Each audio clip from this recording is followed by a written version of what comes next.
Tell him about the time we faced. All right. Well, as I remember. At Avenger headquarters. Because united, the Avengers are strong. Marvel Evolution show with myself, Andy Stead. And I'm Jarian Gibson. And I'm Alex Stroud. It's good to be back. First show of 2023. It's been 2 weeks, 3 weeks nearly since we've recorded, and it's felt like an age. Alex, how are you, my friend? Did you have a nice holiday period? I did, and I'm just gonna show it off just because I have to. I finally got one of these, and I was so stoked about that. And the eyes light up and everything like that. Man, this thing is awesome. Like, is it the one? Is it the one where the the faceplate comes off? Yeah, it makes that cool noise. Yeah, that's nice. And then when you put it back on, yeah, it lights back up. It's awesome. That's sweet. My son's got the War Machine one. So that one's awesome. So I should imagine it's identical helmets, maybe some slight sort of differences, but it's the same thing. The faceplate comes off, but it's really cool. That's a nice addition. I've kind of changed. I adjusted my Marvel setup behind me. I got my Marvel sign, which anybody that's watching on video can see my Marvel sign here. I did try and light it up, but it was so bright it was just disturbing the screen. So I thought, no, I won't do that. But so that's why I've changed position a little bit. Jarian, how are you? Doing pretty good. Just making sure that we're live everywhere real quick. Okay, cool. Yeah, but doing pretty good. Had a good holiday, good New Year. Glad to be back on and chatting with you guys. So looking forward to another year of the Marvel Evolution show. Yeah, for sure. 2023, here we come. And we've got loads of content to talk about, and that's exactly what we're going to be talking about today. So we're going to be doing a bit of a 2023 preview. We're going to mix in some of our own opinions. We're going to mix in some rumors that we know of. We're going to mix in some facts that we know of. We're going to mix in some bits of news that we've heard, and we're just pretty much going to run down the projects of 2023 and see what we can come up with, and just have a little chat about them and see where we go. So while Jarian's doing his man in the chair thing, we'll let him crack on. Before we get started, I'll just some pleasantries out of the way, I guess. But yeah, Alex, we saw your Iron Man helmet. Have you got? Did you get any other marvelous items for Christmas? Gift? Yeah, that's it. Yeah. Yeah, so I actually brought a couple over here. So I got this awesome Kang. I'm sure you've seen me talk about this on the group. It's a Marvel Legends figure. This thing is just awesome. I love like the face on it. I love the costume. Like everything is just so perfect on this figure. Like, does the face look like Jonathan Majors, or does the face just look like Kang? It looks more like comics Kang. I feel like it doesn't really resemble Majors like facial features or anything like that. So I think this was probably made before he was casted. I could be wrong on that, but yeah. Nice. Anything else? Yeah, so I actually got this one as well. Another amazing figure I love. It's the Iron Man Mark III. Oh wow, yeah. So it comes with all these cool little pieces like hands. You can change out the mask, all that kind of stuff. And so that was awesome. And then I got this lovely little Loki with the scepter that glows in the dark as well. That's the Avengers Assemble Loki, isn't it? Yeah. Mm-hmm. So so that was awesome. Get those gifts, Very cool, very cool. Yep. I like I said, I got my Marvel sign, and I got a couple of bits of some comics. So I've been reading the New Guardians stuff. It's an omnibus graphic novel, but it's interesting because I've not read any of the New Guardian stuff. To be honest, I've not read a lot of Guardian stuff full stop, to be only other in crossovers. So it's nice to actually read a few of their stories and get stuck into them as a singular, do you know what I mean, as their stories rather than reading them in parts of other stories. So yeah, that was great. But we're just coming away from Marvel just while Jarian's just figuring out the last couple of bits. We watched Avatar, Way of Water the other week. Jarian's laughing. It was about 45 minutes too long, I thought. It was very self-indulgent. Do you know what I mean? They kind of went, oh, look at these great graphics that we've got, and then just kind of pounded you with these great graphics, because they were very good, to be fair. The visuals were stunning, but they kind of threw them at you so much in the sort of the 3 hours.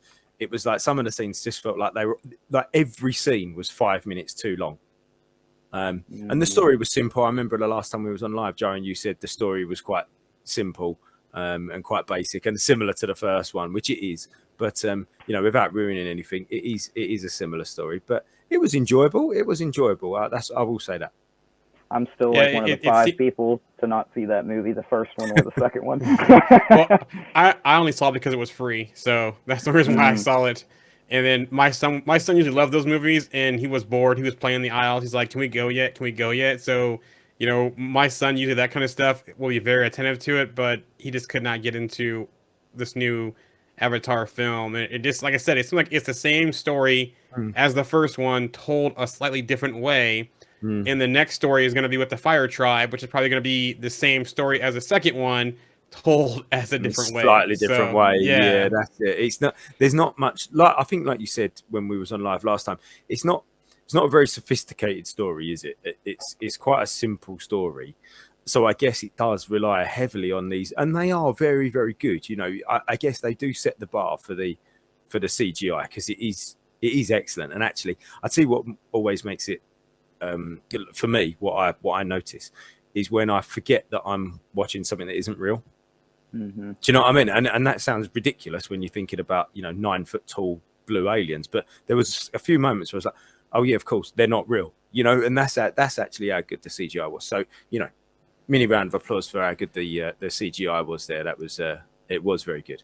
Yeah, another angle you could add to it as well is it also does have a little bit of a Jungle Book vibe with the one character, if you know what I'm talking about, but also too, the plot device that's in this movie. I wonder if they're going to use that to bring a certain person back in the next movie. Yeah, they totally are. Yeah, they totally. I know what you mean. Without ruining anything, I exactly know what you mean. We've got a couple of people there. I think we've got RMC there. We've got Roxy there. We've got Monty there. Remember, guys, if you're gonna pop something in the chat, just put a little initial after your comment, just so that we know who you are and what you're saying. Yeah. Someone goes, my first Funko Pop was the Loki one. Which Loki Pop though? Because the Loki Avengers Pop is the most I shouldn't expensive, but it's the one worth the most out of all the Marvel Pops. So if you have the Avengers one from the first movie, I think it's like number 9 or 19 or something. Let me look it up first in the app. But that Avengers one is worth some cheddar cheese. I really want that one of Hulk taking Loki and smashing him back and forth. It's like a movie moment. I really like that one, but it's like several $100s now. So. Those movie moments are really cool. Actually, there's a store near me that's got quite a few of them. It's just I'm totally running out of room now. I've just combined two of my shelves into one shelf behind me, just purely for the fact that I wanted space in the top shelf, because fingers crossed, and we'll get talking about the Quantum Mania movie soon, but when that premiere is on in London, me and my son are going to go again like we did to the Black Panther one, and I want to take my Ant-Man Legends helmet that's sitting above me. I want to take that and try and get all the cast to sign it. And if I can get them to sign it, I've got to put it back. I've got to put it in this cabinet behind me. Otherwise, it's just going to get dusty, and then I'm going to dust it, and the signatures will come off of it. So, yeah. So the first Funko Pop they said for Loki is the glowing one. Now, if you have number 16, that is the prime one to have. Number 16, because that thing is listing as $4,300 right now in the Funko Pop app. Wow. I like what you said earlier, Alex. You put a post on the group, didn't you, about what Funko would you recommend to a friend? I was going to do it, but I was already sitting here, and the one that I recommend is right at the bottom of my shelf. So I'm gonna take a picture and pop it on the group. But I like what you said there. Somebody said about price. I think it might have been Jamie said about, does the cost matter? And you was like, no, the cheaper the better. I love that. Mm-hmm.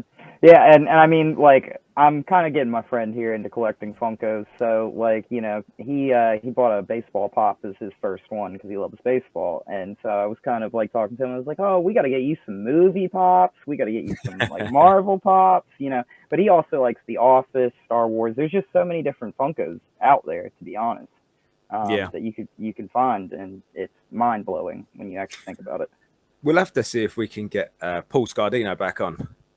From the Funko Pop fans group, for those of you that don't know Paul, if you're listening or watching, Paul's he's the king of Funkos, basically. He's the king of Mhm. Funko Pops. He's I think he might. I don't know whether he's the current or whether he's the former world record holder for the biggest Funko collection in the world, but he certainly held that title before. But we'll have to get him back on and just talk about Funkos in general, because Yep. we sort of went down the Marvel route, didn't we, the last time we spoke to him? So it'd be We nice it'd be nice to kind of say, like, let's just talk about Funkos in general, talk about value, talk about rarity, variety, and just all those Mhm. things. We'll have to do that this year at some point for sure. Definitely. And I tell you who else I want to get back on as well, because he's exploded. He's Tom from Stepping Through Film. Yep. Yeah, his art has just gone crazy in the last sort of 6 months, and it's really great to see he's getting all these fantastic opportunities, and people sharing his stuff all over the place as well. So yeah, we've had when you look back on it, we've had some great guests. Definitely. Great guests. Right. Sorry, I'm just going to read that out because that's Monty. He said everyone looks different. That's Monty. Alex saying Alex is a more grown in beard. Jarian looks like a rapper. Joking. I like the braids, bro. Andy looks a bit trimmer between the haircut and the fast he just did. Looking great, fellas. Thank you, Monty. Yeah, new year, Thank you. new us. I mean, I've just got the hobo beard going on, to be honest. So. And Monty, to be honest, like I said, I hit 40 earlier on, a month ago. So I'm kind of sort of thinking, do you know what? I've got to try and look younger. Anyway, let's get stuck into some Marvel stuff, eh? So like we said at the top of the show, we're going to go 2023 preview. So should we just work down this? We'll work down this list. We'll start with the most current project. Jarian's going to spatter some news in there on the projects as we go through, and we're just going to give you some opinions, some thoughts, talk about a few things we know. So the first thing up, as we said, is in not far away now. I think we've only got 5 weeks until Ant-Man and the Wasp: Quantumania comes out. It's crept up really quickly. It seemed like ages away, didn't it? The last time we recorded, and now we're saying this time next month, we're there. So yeah, I mean, I'm really looking forward to this movie. I think obviously it's going to have wider connotations with Kang in it. Obviously he's going to be a huge villain going forward, and we've already seen Majors play a small role in Loki. So it's going to be really interesting to see how they weave him into the story. I mean, Alex, I know you've been doing a bit of reading about Kang, haven't you, recently? And you were saying only the other week about a new run that he's got. So what are your thoughts on it to start with? So honestly, I kind of made a little bit of notes about this because, like, I don't know why, but I'm just the most excited for Quantumania coming. Because, like, I feel like with what's been happening, what we saw in Loki and everything, we might sort of see some potential connections here. And I think that, like, this variant of Kang could be almost like a exiled person to the quantum realm, kind of like thrown out of all universes, kind of like stuck in between universes kind of type of deal. Also think that maybe potentially he may not actually be exiled there. Maybe he's like hiding. Maybe he's hiding because of He Who Remains and, all that stuff about him trying to prune his variants and maintain like a certain timeline. But what I'm the most curious about is what he wants Scott Lang to steal. Mm-hmm. And I've seen some like fun ideas on the internet, like he wants him to steal like the Forever Crystal and stuff like that was in like Avengers Forever. And I was like, I think I like mentioned this to a couple people the other night about like the Ultimate Nullifier. Like it would be funny if like he wanted to steal that to start wiping out universes and variants with and stuff as like a means to like end a war before the next multiversal war kind of starts. And maybe he's potentially like a leftover from the original multiversal war. I like that idea that there's the Ultimate Nullifier. It seems to also fit in with that kind of science feel that Ant-Man has got through Hank and through S.H.I.E.L.D. and do you know what I mean? And through time. I like that. That's a good idea. And like you said, the actual use of that weapon could be used for that. And that also makes sense within the story that we've already seen. Jerome, what are your thoughts? Yeah, I like what Alex said as well. My first thought is I'm going to be sad because I don't think we're going to get Fantastic Four tie-in in Quantumania. Yeah. I don't think there's going to be a Reed Richards, Hank Pym tie-in like I speculated for a while now. They're nowhere near the Fantastic Four casting. We could get some kind of tease in the post-credits, but not actually see any of the cast possibly, but that's about it. With that being said, I wonder if Marvel will kind of use He Who Remains as in the past in the Multiversal War as going through the whole One True King, where Kang went back and had to defeat all of the other Kangs. And maybe that this King that we see, like Alex said, hid. He's not trapped, but he hid because he didn't want to get wiped out, and he's maybe possibly was defeated, but not to the point where he was dead, so he didn't have the resources to do it. And maybe whatever he needs Scott Lang to steal is what powers his chair. And that way he can start doing all of his time traveling, his jumping through multiverses, all the stuff, because that chair was a pretty big piece of Kang in portions of the comics too, for him to be the conqueror. And so we know that the next movie after this for Kang is the Kang Dynasty, before we get to Secret Wars. So this movie is definitely going to set up him being able to start hopping through multiverses, hopping through time, and start becoming the conqueror. Building back up his army to get back to where he was before that multiversal war. The one thing I noticed, I wonder too, though, is are we going to see anything with Ravonna? Where did Ravonna go at the end of Loki? Did she go to this Kang inside of the the quantum realm to be that? And are we going to see any plays on, he has to go back to fight the Avengers because, not Cap, but maybe someone else does something. Maybe it's Scott Lang did something to mess up his future to where now Ravonna is trapped in that kind of time warp type thing that we saw in the comics and also in the cartoons. Mm-hmm. Have something they said that's... Oh, my bad. I was just going to say, no, it's okay. Something you said a little while ago, Jarian, about the Fantastic Four movie and about the villain in the Fantastic Four movie should be Reed. Yeah, himself. And we said it would be really cool if, you had Reed Richards and the villain was the Maker. And that would be quite a nice way. We're kind of... I was just thinking about Kang, fighting himself. I love that. I love that, and there's the comic run, haven't we, that me and Alex read at the end of last year, Only Myself Left to Conquer. And I quite like that idea that he's at war with himself. And we've already kind of seen that with Doctor Strange. He's kind of been, in Multiverse of Madness, he was kind of at war with himself. And then, that idea that Reed could be at war with himself again, with the Maker, it's like the villain is, you are the villain, you are the hero, and you are the villain of your own story all the time. I quite like that. I've just brought just come to my mind just then. Alex, back to you, mate. Oh, and let me just throw in a little something extra on that. We've seen Strange twice in What If, and we've seen him in Multiverse of Madness, where he's basically been corrupted by like some sort of like dark force magic, the Darkhold, trying to absorb all these beings, whatever, trying to change like absolute points in time, doing all that kind of stuff. So looking at like Strange, it's almost like Strange's character is almost like doomed across the multiverse to always dip into the dark side of things. That's kind of like, I guess, almost like a constant for his character. Strange will always kind of sort of be that way, I guess. Always be almost corrupted, as they said, by the Darkhold. But only thing I was going to ask is, in Quantumania, have they confirmed if that like civilization Kang has, is that like is that Chronopolis, or have they said that at all? Or I don't think they've confirmed that. I know we got a tease of the Micronauts in the trailer, but I don't know if they've confirmed anything about where he is in the multiverse. Is it the same area that we saw teased in the first Ant-Man, and so forth? And it'd also be interesting to see what Jane's role is in this as well.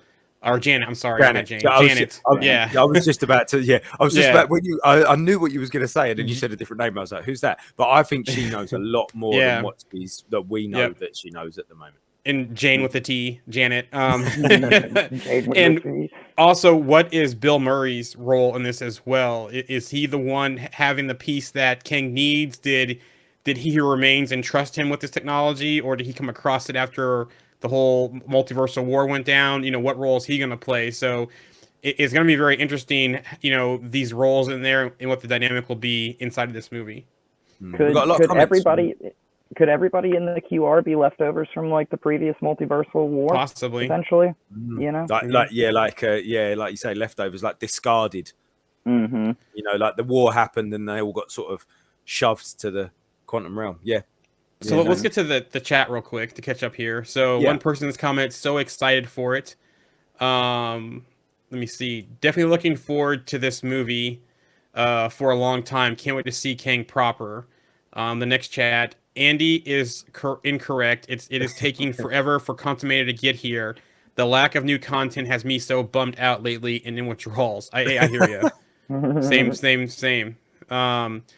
This is the project that will be the tone shift for the entire phase, and I think that's Jimmy Smith for JS, and I completely agree. The next one, I hear you, buddy. The next one, and the Ultimate Nullifier would be a great link to a Galactus movie. Exactly. Remember that one small step, the one thing tease that we got in the Marvel thing with that ship. How's that going to play? Possibly with the rumored Norrin Rad Silver Surfer special presentation as well. It all fits into identity theme in the phase. Well, this is a new phase though. So identity was phase 4. This is phase 5 now. So that's a new phase, but I understand the identity. I like the trailer when Kang said to Scott, "You're an Avenger. Have I killed you before?" That tells us he's already dispatched Avengers in other universes. Major threat out of the gate. Super smart to set up things in Loki. Master for honesty. That's a great point. So will we get to see any of these battles? I hope in this movie where we get some flashbacks, some scenes where we actually see the conquering that he's done in the past, other Avengers falling. Don't do us like they did Gore in Love and Thunder. Show us the devastation, right? That's only going to put impact for building how much big of a threat Kang was, right? They did not skip any of Thanos, well, except for Xander, which we're probably going to see in the Noah Project. They did not skip any of Thanos' triumphs as Thanos was building things up. They showed everything. That set this tone, set the stage for Thanos to be that big bad. Do the same with Kang, if not more. You know what? I don't think it wasn't just as it wasn't just making him look bad. It was giving him context and giving him depth. Do you know what I mean? Like Gore was great, but and Thanos was great as well. But if you with Thanos, you knew more about him. Where with Gore, you kind of like, well, he's done all this stuff, but we don't know anything. We don't know anything that he's done. And like I know what you mean, and I think it's just that depth that Thanos got from seeing all of those things, didn't it? Because like we said, Infinity War was Thanos' movie pretty much, wasn't it? And but the King Dynasty will be Kang's movie. Yep. Hopefully, and you saw all the things that Thanos did, and it gave him such a character where Gore never got that, did he? You kind of went, oh, he's done all this stuff, oh, and now he's gone, and it was like, oh, okay, that's a shame, Imagine the stuff that they could do with the Easter eggs, though. I mean, they could like quickly in like a kind of like a little highlight reel of like people that Kang's defeated, show us like the Squadron Supreme in another universe trying to fight Kang, and him just like wiping them all out, and it being like a 30-second scene of just Kang just dismantling this like very good team of people. Or like, I mean, they could do other versions of Avengers teams. They could do just regular heroes, like, anybody. What about a Wolverine Origins style opening credits? That would be awesome to have that kind of opening Kang. Like with what you was just saying, Alex, but in that style. That would be the one. Speaking of Squadron Supreme, you make a great point. It doesn't have to be Avengers teams in other universes. We could see a Defenders team getting thrashed by Kang, possibly. You said Squadron Supreme. We could see we could see Thunderbolts, other universes. We could see other different teams from Marvel getting even a Fantastic Four variant, right? They could wipe out the Fantastic Fours, both the ones that we saw in the previous movies. He could wipe those out as an option. So it doesn't have to be Avengers. It could just be other Marvel teams throughout history. It could be like Alpha Flight, Excalibur. Who's the one that Red Guardian's a part of? With Ursa Major. I'm drawing a blank on it. The Winter Guard. Yep. Yeah, the Winter Guard. Like they could bring so many different teams out and Black Knight even. Yeah. We're also. Do you know what? For a moment, I just forgot that Kang Dynasty was happening. Yep. I was just sitting there thinking, we're talking about Quantum Mania with Kang in it, and then we're like, hold on, there's a whole nother movie that is literally about him, and he's in this one. That's great. That's brilliant, isn't it? And hopefully King Dynasty is his Infinity War, right? Yeah. I think that's going to be the devastation, and I think that's going to lead into Secret Wars to defeat him. But the other thing, too, I want to see, let me finish the comments up first because I have one more point I want to make. Will we see Ravonna? I hope we do. I hope that's where she went to in the end of Loki season 1. I think we will, but I want to know, should we be looking to Kang or just looking for answers from him? What about both? Maybe at first she's looking for answers, and then after that, maybe they fall in love. Right? That could happen. And then someone goes, great point for Alex on Easter eggs. The other point I want to make is the Ten Rings, and the Bangle. Are they going to be tied to this at all? You know, does that beacon go into the quantum realm or into some other multiversal place? One. Two, the Bangle, is that going to be another thing? Is that going to be something we saw the swap with Carol and Kamala? You know, is that going to tie into this as well? Is all going to be part of this pieces? Those, you know, kind of different things like the Infinity Stones for Thanos, are they going to be devices for Kang to help him become a conqueror again? It's a big year. It's a big year. We're going to get on to talking about the Marvels in a little while because that's also out this year, which is great. But yeah, I mean, it's a really exciting time. I think this, like we said, I just for a moment I forgot that we've got Kang Dynasty the following year now, and this time next year we're going to be talking about that. But yeah, I mean, this movie, like I said, I think that was Jamie Smith, like you said in the comments there, Joan, saying that this movie is going to set the tone for where we go, you know, moving forward. I think. Like the overall arc, obviously. Yep. There'll be different projects that do different things. Imagine if all those artifacts are like in the multiverse, if you will, as like He Who Remains, like backdoor, as like if something like if he falls, then like the multiverse has all these little pieces to kind of put together and eventually come at Kang. Yep. You know, like one of his variants or something like Horcruxes in Harry Potter. I guess. I mean, I'm not a big Harry Potter fan, but it would be like every one of them would be like in case of emergency break glass kind of like situation, you know, where like, I mean, and we know that they can all do different things, but like, I mean, the one with Miss Marvel, the Bangle, like that's got like dimensional ties and stuff. And I mean, they kind of use like universes and dimensions here kind of interchangeably in the MCU. So, you know, they could easily do that. A couple things here. This is a great point. I feel like these devices could be replacement for Molecule Man, which that's a great point because I don't think we'll see Molecule Man in the MCU. You know, I don't think we'll see the Beyonder even at all either, unless they make the Beyonder like a King variant possibly for Secret Wars. But he can be replaced by Doom and do Battle World as part of Secret Wars. Maybe Doom and King make some kind of deal, you know, before Doom betrays Kang or something like that for Secret Wars type thing. But yeah, that's a great point from the chat. Yeah, sure. I have some news real quick for Quantumania since we're on the subject. Tomorrow night during the NCAA football national championship game, we will be getting a new trailer. That was confirmed last week during the college football playoff. So we're getting a new trailer tomorrow for this. The reported runtime for the movie will be the longest Ant-Man movie at 2 hours and 5 minutes. Right now, the last piece of news I have is that Paul Rudd, Scott Lang is doing some last-minute reshoots right now for the movie. So that's late. Is that late? 5 weeks out? Yeah, unless they're like, you know, maybe they could be post-credits. They could be small things. You know, who knows? So, one last thing from the chat here on this. Molecule Man might be too OP for the MCU. Possibly, unless... You know, I don't think he might be too overpowered. You know, they could tone him down. I'm not saying that they're going to nerf him, but they could tone him down a little bit, or they could get creative with them. But that's a good point. Question from the chat: have you heard why though? I think that there's, like I said, I don't know the exact reason why they're doing reshoots, but they're happening. I just heard speculation. I wonder, like I said, it could be TV spots, it could be post-credit stuff. You know, possibly stuff for other things like Loki season 2 possibly, or something else even, but we'll have to wait and see why once the more news comes out on that. Yeah, awesome. I think we've covered Quantumania quite nicely there. It'll probably be the longest conversation we have, I should imagine, just because obviously it's the thing that's coming up next and the thing we know the most about. But moving on. So one more thing. I just want to add. Go. Yeah. Just want to say one more thing. I expect Hank Pym or Janet to die in this movie. Yep, there will be a death out there. Yeah, yep. There will be blood. Yeah. There will be blood. It's going to push old Hope along, and it's going to make her like step up more, I think, in the MCU. I don't think it'll push Hope along. This might push Cassie along because one thing I noticed in some of the spots, it's like the poster, it said Ant-Man, the Wasp, and Cassie. So it almost sounds like we're not getting Stature, we're not getting another name for her. That it's just going to be Cassie at this point in the MCU. This could push Cassie over to being that young Avenger role too, as well.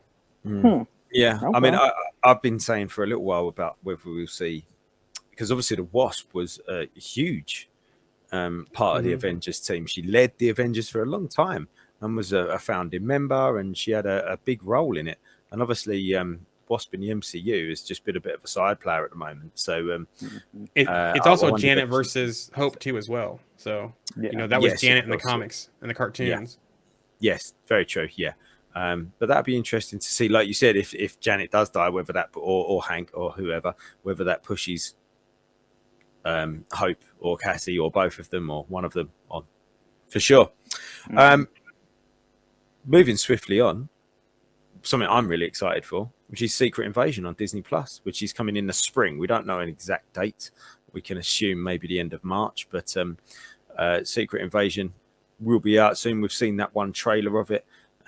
It's got everything I like about stuff, spies and espionage, and that kind of deceit and those secrets and all of that kind of stuff. I really like that side of storytelling, whether it's Marvel or anything else. So I'm personally really looking forward to that. And I think there was a quote a little while ago where they said it would be Disney Plus's first big crossover event or something, didn't they? I think, if I remember rightly, Jarin, I'm not sure if you can recall what they said there.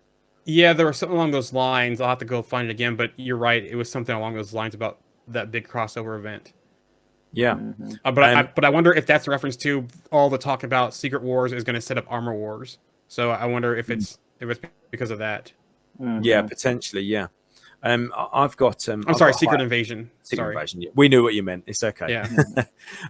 I've got higher hopes for Secret Invasion, if I'm totally honest. I think the cast is great. Olivia Colman's a superb actress. Emilia Clarke is also another superb actress. I'm really excited to see her in the MCU. Was it confirmed that she is going to play Abigail Brand? I'm not sure if that was confirmed or whether that was just a rumor. I don't know. It was put on the Disney site. It was taken down. There's been rumors that she might be a Skrull playing Brand. There's more talk about her being Talos's daughter, the one that we saw from Captain Marvel movie. So there's all kinds of different things, and Marvel's probably pulling a some trickery here with her role. So we'll have to wait and see. Yeah. Any thoughts on Secret Invasion, Alex? Yeah. So. With this, I keep on thinking back to Captain Marvel and how that took place in the 90s, and the Skrulls have been kind of just lurking around in the background for 30 years now in the MCU.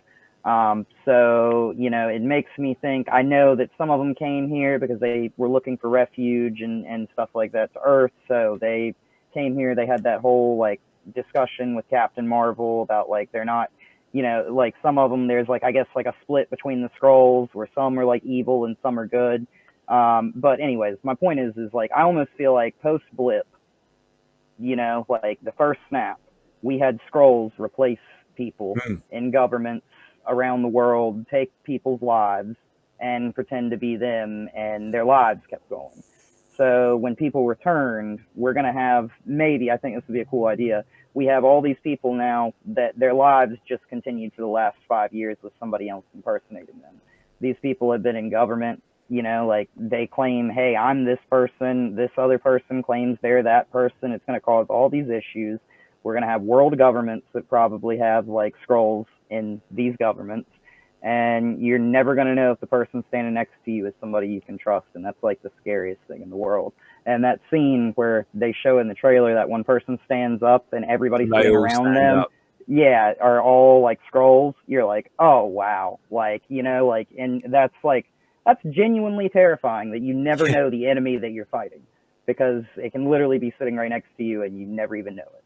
And, I mean, I think that if they don't play with the, Skrulls kind of maybe use, the 90s Captain Marvel stuff as a Trojan horse to, work their way in to kind of, take the government over of, each nation from the inside, try and take the planet as theirs, I think that would be a cool idea. Because I think the Skrulls had several planets that they had basically, conquered or had in the comics. So... Yeah, sure. I think, like you said, I think that's a really good idea that they would use the blip as a way to get in, and then almost we have this moment a little bit like what we get in the Secret Invasion comics. The the ship lands and then it's like, hold on, we're back. The blip when they become undusted. These people, they're all back and they're going, hold on, you're back, and who's the real one? How do you prove who the real one is? Yeah. It's the Spider-Man pointing at the other Spider-Man, going, like. So. Yeah, that's gonna be great. But yeah, no, I'm like I said, I think the tone of the trailer that we saw was really interesting, and hopefully, and I know we've had sort of 2 or 3 projects almost back to back that have been heavily reliant on comedy to be successful. Each to their own. Some people liked it, some people didn't, whatever. But I'm hoping that we get a run of more serious. Yeah, I'm hoping that we get a run of more serious projects now. Nothing wrong with a bit of comedy. We're going to get Guardians. We'll come on to that in a minute, and hopefully we'll get some decent comic or comedy in that, and relevant comedy in that. But Secret Invasion does not need to be funny. Do we get the Super Skrull too, you think, in this show? Well, again, I suppose if we're all heading towards Fantastic Four, then maybe. That's true. Have we got any comments there, Joe, on Secret Invasion? Yeah, I'll give some comments before I get to my thoughts on it. The last thing about Hank Pym and Quantumania, Hank Billy, the recognition in the MCU versus the comics, right? Because Hank was a big mainstay in the comics. He did Ultron, a lot of stuff, and yeah, it's a little bit different in the MCU, and maybe this is the way back for Ultron as part of Secret Wars to help defeat Kang as kind of a homage to Hank Pym in the MCU. Yeah. Other comments here. I'm so upset. There's been so little info released about Secret Invasion. At least give us a date, which I have something for the news for that, possibly. This one I 100% agree on because these are my thoughts exactly. I hope it's more like Captain America: Winter Soldier. So yep, good one there. The last one. A scroll ruined my credit, not me. Oh, a new comment did come in as well. I always thought Super Skrull tease at least will probably be losing villain if it's not Talos. That's a good point about Talos possibly flipping and being it, especially if we know that Amelia Clark is his daughter. Maybe he did turn on Fury on on Earth and Captain Marvel. 'Cause remember he said don't invoke her name in Far From Home. Maybe like a double agent. Almost. Yeah. Speaking of Talos. And Ben Mendelsohn, I was a little bit disappointed that he seemed to have been turned a bit for Ben Mendelsohn, not necessarily for Talos. I'm not overly bothered about Talos, but Ben Mendelsohn seemed to have been turned into a less serious actor, and he's so good. He's so good. He was so good in Rogue One that he deserves to have the chance to kind of show everybody how good he is within the MCU, and hopefully Secret Invasion is that. Yeah, he's also good in that there's a show on Netflix with the coach from the Friday Night Lights TV show. I forgot what it's called, but they're in a family, and his role in that show, and I'll find the show and post it later, but it's a great show if you haven't seen it on Netflix. But yeah, so here are my thoughts on it. I have mixed thoughts on it. It's not going to be anything like the Secret Invasion that we had in the comics. There's no mutants, there's no Savage Land. None of the stuff that we saw. We're probably not going to see any of the bigger Avengers in this movie be impersonated. I do agree this is going to be a more spy thriller type thing. This is going to be a Shield, a Winter Soldier, a Black Widow type of film. Maybe a little Hawkeye mixed in a little bit too as well type of show. With that being said, I do think that this will be the first planet that the Skrulls try to conquer. Because we know at the end of Captain Marvel that the Kree destroyed their homeworld and they were trying to find refuge somewhere. And I think the events of Captain Marvel are going to spill over into this, with some Kree being here, like Alex said, taking some very important positions in government. I think this is going to directly lead into not just Armor Wars, but New World Order as well. I think this is going to set the stage for how Ross becomes president.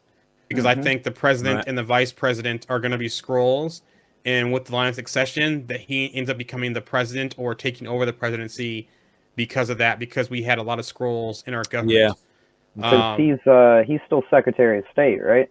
Last he was Secretary of State, yes. So Yeah. Okay. I think, like you said, there's going to be a lot of people who are in line for it that were Skrulls. That makes him president going into New World Order. And I think this is the crossover is going to be New World Order, and Secret Invasion. Maybe that's what they meant with the crossover. Yeah. Yeah, and then I'm sorry, New World Order, Armor Wars. Also, too, that chat we had today about Vision. Since we don't have Tony Stark, who's going to make that tool to detect who are Skrulls and who are real people? Vision showing up could be that tool left over from a Stark type thing to kind of still have that tie-in to be able to detect who are Skrulls, who are not Skrulls, if we even see the Vision in this thing. I do think we might see one or two mainstays in the MCU that are Skrulls. I'm still looking at Maria Hill, Everett Ross, and who was the other one? I'll come back to that when I think of it. It was Maria Hill, Everett Ross, and there's another one who I thought could be mainstays. But they could pull, since this is a Fury spy movie, what if Black Widow the entire time was a Skrull, and that her death in Infinity or in Endgame was the Skrull, Natasha, and we see Natasha come back in this where she's in some capsule trapped somewhere. Kind of like what we see. So on that, anybody listening live, give us who you think is going to be a Skrull.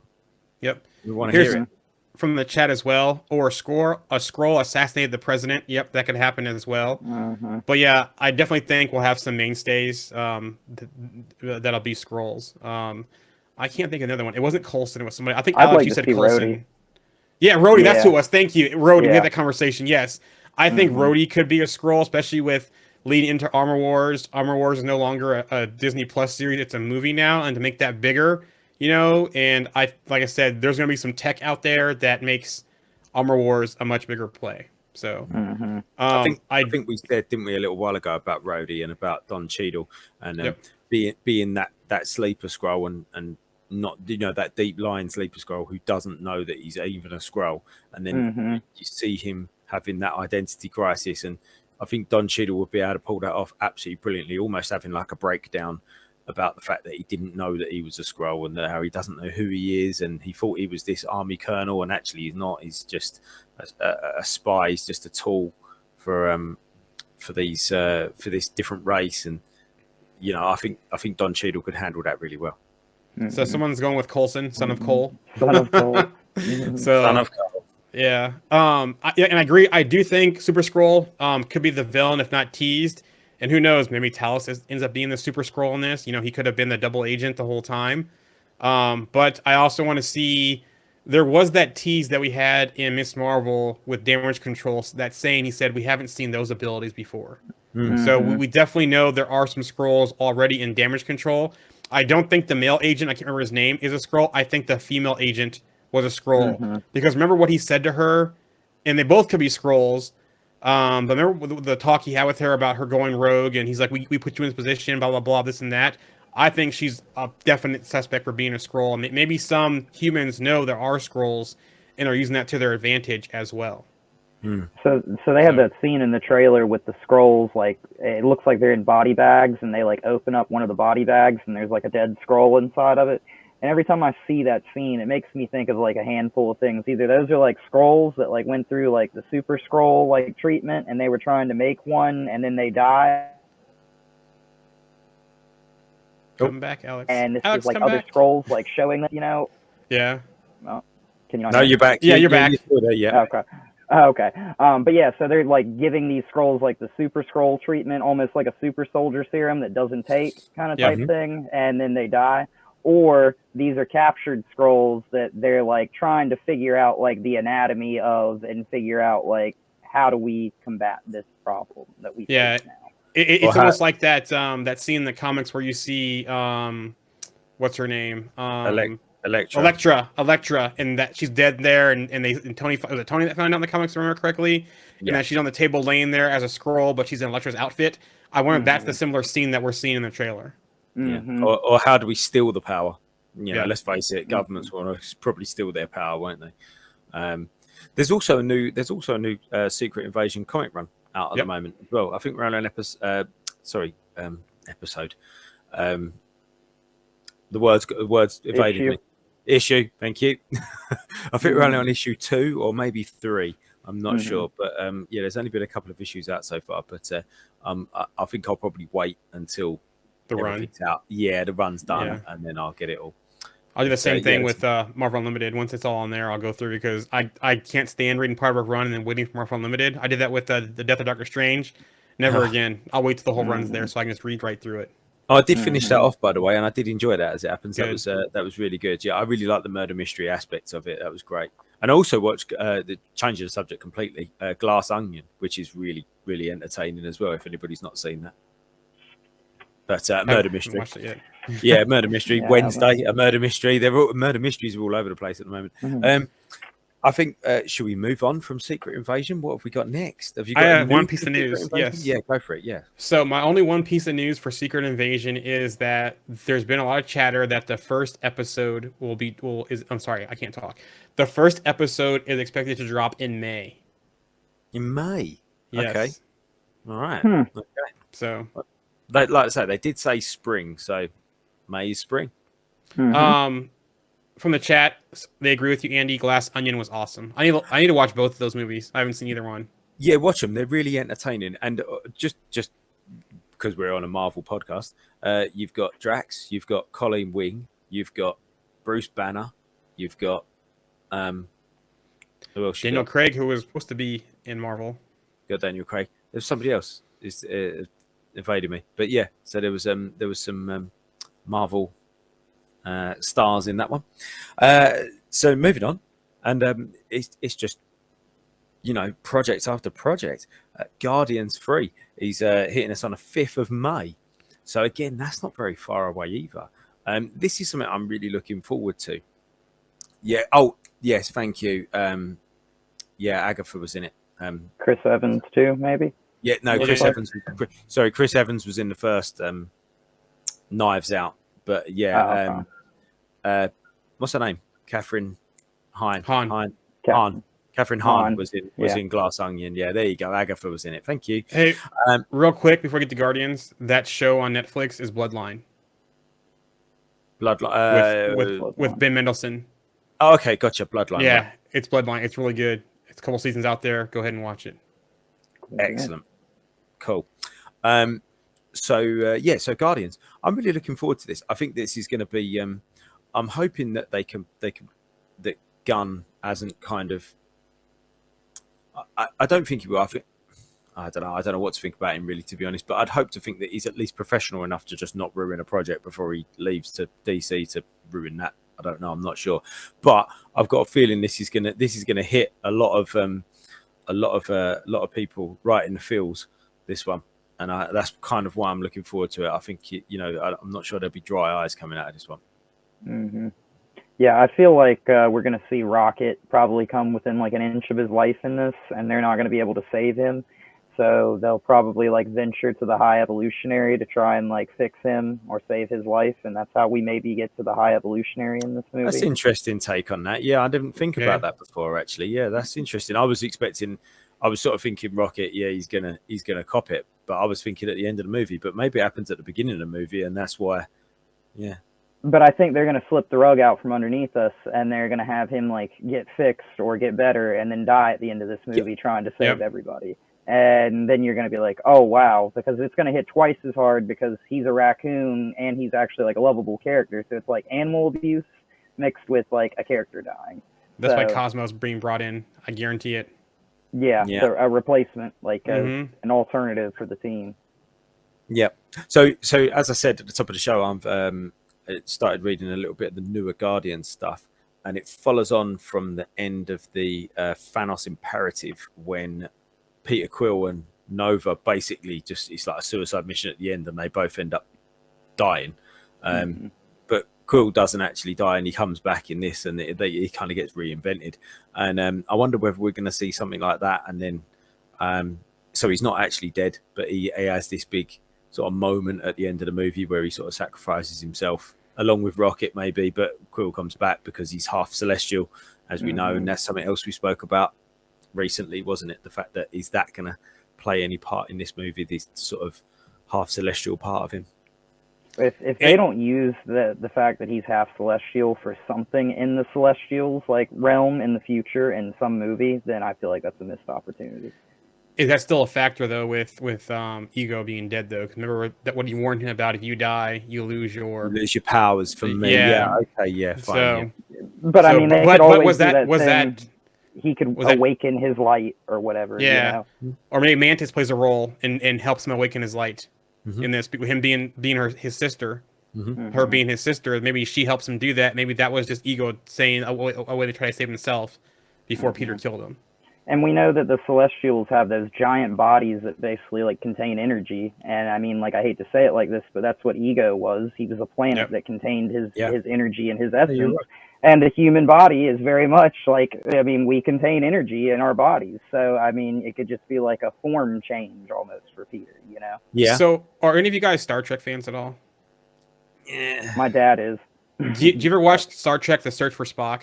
When Spock died at the beginning, they jettisoned his body to a planet, and then he basically became a child and reborn. Basically, I wonder if we'll see the same thing with if something happens to Peter Quill, if he ends up becoming Ego 2 in the MCU, right? Okay. They jettison him to some random planet. You know, that we have the same similar thing as Search for Spock, right? They jettison his body somewhere. His body goes into the planet. It rejuvenates. And then that planet becomes basically Peter Quill, the living planet, but he's the new Ego in the MCU. Yeah. What Probably are the far fetched, chances- but you know. It is a bit. But I mean, like, it's not though, because like, what are the chances that he would destroy his father, who was a celestial that was a planet and is now living on Nowhere, which is the head of another dead celestial, which, you know, is like, it was a mining colony, but still, Yeah. I mean, Yeah. True. Yeah, I also too. I wonder, since this is James Gunn, well, at least for the foreseeable future, probably last project in the MCU. We know he kind of threw that stuff in the Christmas special. You know, Bucky's arm, Mantis and Peter Mantis and Peter being siblings. I wonder what other stuff he's going to throw in here and be like, you know what, Marvel, I'm done. You know, kind of deal with the rest of it and how you're going to fit in the timeline. Or are other things going to be throwaways in the MCU, like other things that we've seen? I'd be surprised if he could get away with, you know, he's still working for somebody at the end of the day. He's got an overall agenda. But the Bucky's arm thing was kind of weird because now they got to explain that in Thunderbolt, or it's a throwaway thing. It's one of those things again in the MCU they've done before in the past. So I think that'll be a throwaway thing, that's something that they probably Agreed. just never acknowledge, but they'll probably go back to the like Mantis and Peter being siblings thing. I feel like they have to at some point. Yeah. Can I be honest? So my honest opinion, this movie, it's my least favorite project coming out this year. Honestly, Is it? I It's, just it's Me one of too. my favorites. Like, I mean, I'm really looking forward to all of them, but I don't know why. I think I want to come out of a movie with that same kind of like, you know, and I haven't felt like I've had that for a while, and I feel like this one might be it. I mean, And go ahead. I was just gonna say, and I feel like this movie is gonna start with like Adam Warlock just coming to kill him, and they're gonna like flee from nowhere with Rocket's like life like hanging on by a thread, and then they're gonna go rushing to the High Evolutionary and be like, fix him, and then Adam Warlock's gonna show up there, and I just feel like this is gonna be them just like running from Adam Warlock. Running away from Adam Yeah. Warlock. Yeah, you know. It's like a Terminator film, but in space. Yeah. Yeah, exactly. Terminator in Have you seen space. this boy? He has Peter Quill's picture. Have you seen this boy? I'm I need He your- stole some batteries from these Yeah. people. I'm looking for it. I need your boots and your motorcycle. Yeah. Yeah. And don't get me wrong. I'm not saying I'm not gonna like the film. It's just that out of all the stuff on the slate this year, there's so much good stuff coming on the slate that it's I my think- least favorite one. You know, and I'm really looking forward to the whole tying with the Sovereign and Adam Warlock, and to see how this team will be coming, you know, together, and what the new Guardians will be, because we know there's gonna be Guardians going on in the MCU. We just don't know what they look like. But I was excited up until the Christmas special, but then the Christmas special, it kind of peaked the Guardians for me. I don't know why. I think as well as everything else is tied together, isn't it? This doesn't feel like it's Yeah. going to actually play much of a part in anything else that's going on, does it? It Like, feels like it's yeah. almost a separate story. Like, do they tie in Eternals somehow to this movie? You know, where are they going to go? Because this is the cosmic side. Do we get a Nova tease? You know, where's the next piece of the Guardians going? You know, And- I can see it from that perspective. It's not really well at the moment. It doesn't. When you look at all the other projects, they all look like they're playing into the larger narrative, don't they? Where this one, it kind of doesn't. Even what we know of the story and the characters that are going to be turning up, they don't seem like they're going to be really be playing into the larger narrative of Phase 5 at this stage. So it's hard to see and hard to be excited of it for that reason. But yeah, there's other reasons.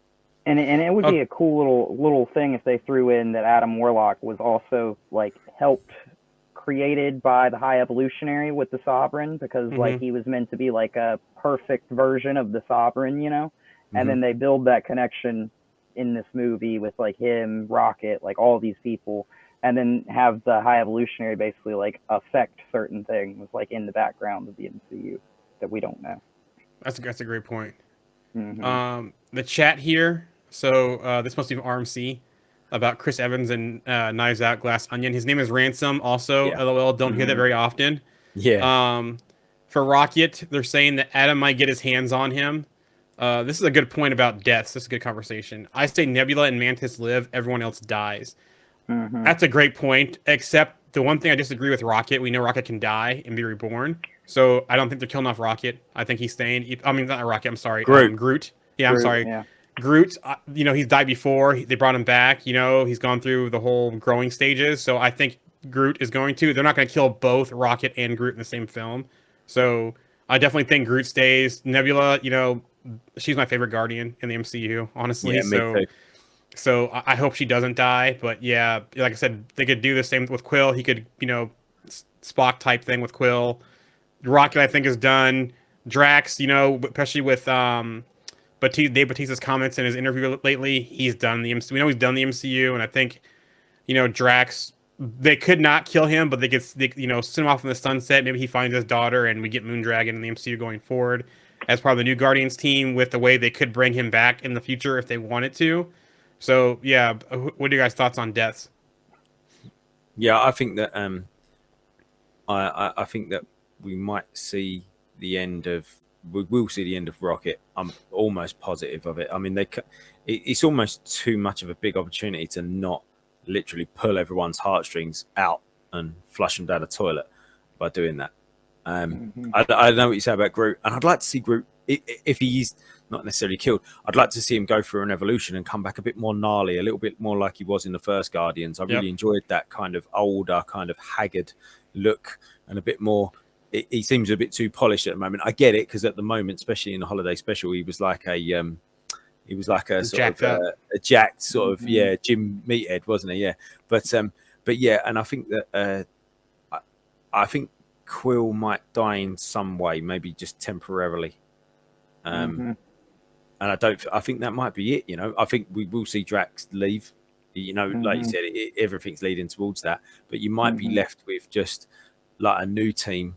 With Moondragon, I really do think we'll get a Moondragon and Philavel, a couple of new people in there. But yeah, I think that'd be it. Nova, Cosmo. Yeah, so I think Rocket 100%, and I think Peter in a way will die in this movie, but I don't think he'll be dead. Adam could join the team after this. Maybe Adam sees the error of his ways and turns good.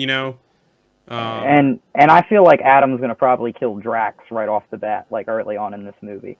Like I feel like we're gonna like experience some really powerful scene where like the Guardians are gonna be getting out and Drax stays behind to like hold him off for them to get to safety, and then they watch as like Drax just gets destroyed by Adam Warlock and killed, and that's how we lose Drax or something like that. And I think it shows as well how powerful Adam is. If they do that, it was a little bit similar to what they did at the beginning of Infinity War, didn't they? It's like, we've got a Hulk, and then Thanos, after a couple of punches, just takes him apart.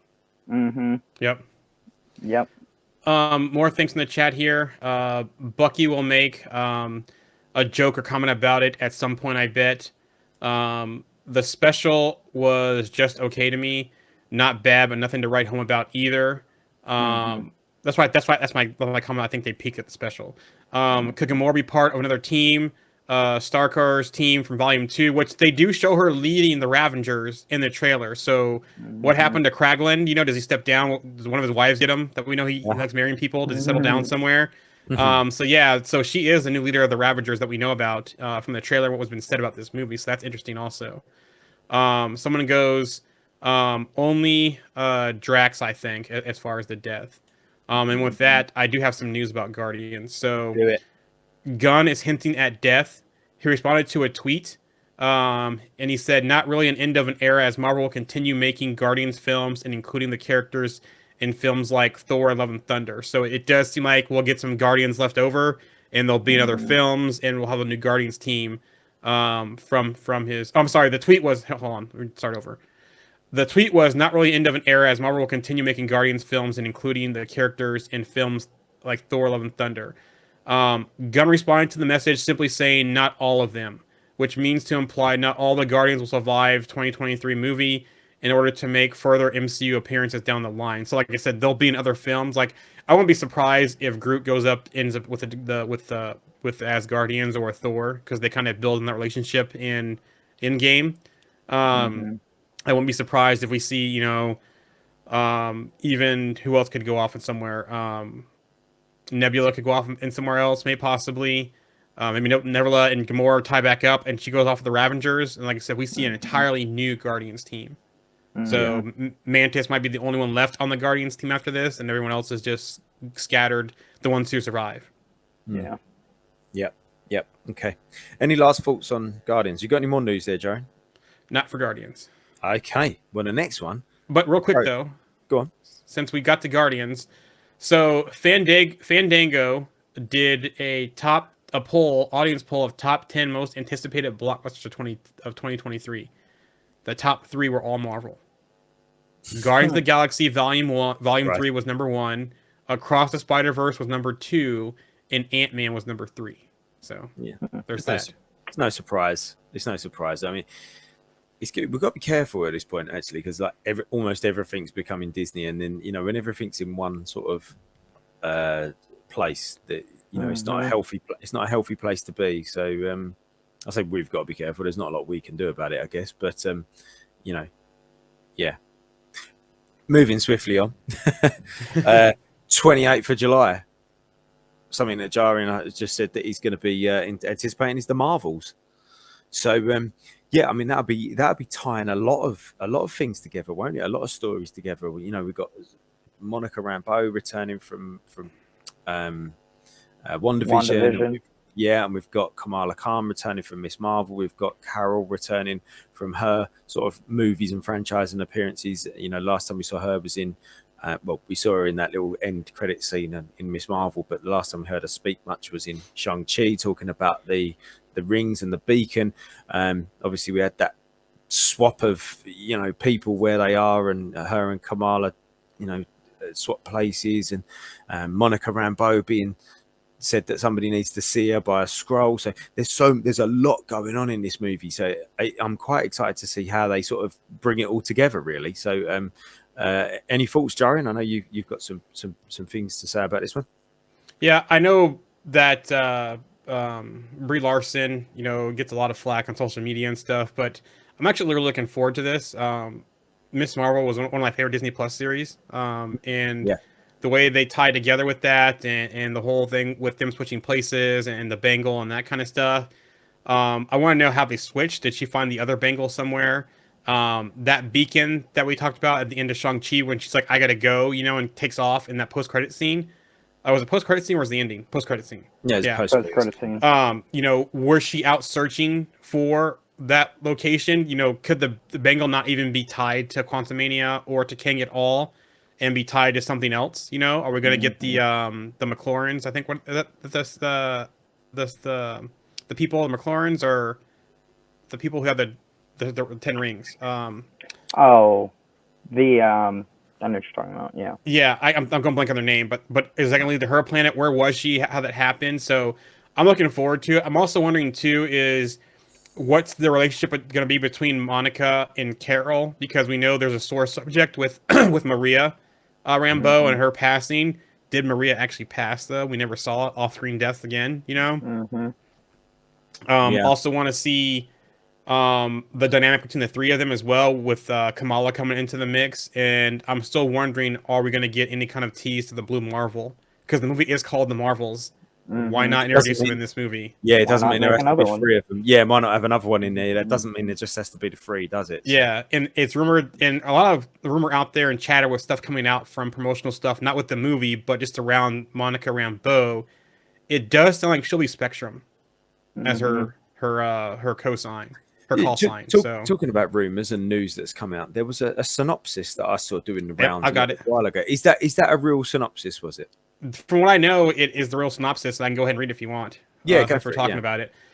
Carol Danvers, aka Captain Marvel, has reclaimed her identity from the tyrannical Kree and taken revenge on the Supreme Intelligence. But unintended consequences see Carol shouldering the burden of a destabilized universe. When her duties send her to an anonymous wormhole linked to a Kree revolutionary, her powers become entangled with that of the Jersey City superfan Kamala Khan, aka Miss Marvel. And Carol's estranged niece, Captain Monica Rambeau,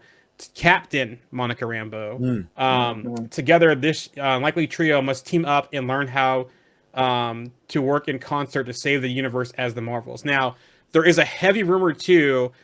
This film is going to be one of the first devastations that we see of an incursion in the main MCU timeline. Oh, I've been hearing a lot of chatter about that because people keep saying there's going to be a major incursion this year in the MCU in the main timeline, and all signs are pointing towards the Marvels. wow. So that could be another tie to the Bengal, that kind of stuff too. I don't know, or the switcheroo they pulled, that wormhole they said she went through. Where did it send her? Right? I mean, they could technically just make the Bengals themselves like be the incursion because they're not from this, main universe that Captain Marvel's from. So, whatever they're doing is basically causing issues or whatever. And they teased about that too, with the veil being broken, that the clandestines world was going to take over the main timeline's world. So that could be part of it too. That wormhole that she went through, did she get pulled into the clandestines universe? Maybe, possibly. So all kinds of things can be at play here. You know what? After coming back from seeing Avatar: Way of Water, and I know we spoke about that a minute ago, but I'd like to see a really jaw-dropping visual of an incursion happening. Two universes colliding together somehow. I'd like to see him do something really creative with that, and I'd love to. I'm really looking forward to seeing that on the big screen. A big IMAX screen, seeing if they can create something amazing looking that's really going to make people be like, wow, that was intense. I really want to see something like that. They need to make it a big moment, don't they? Yep. They've been talking about it. Yeah, they've been talking about it for the last sort of 2 or 3 movies.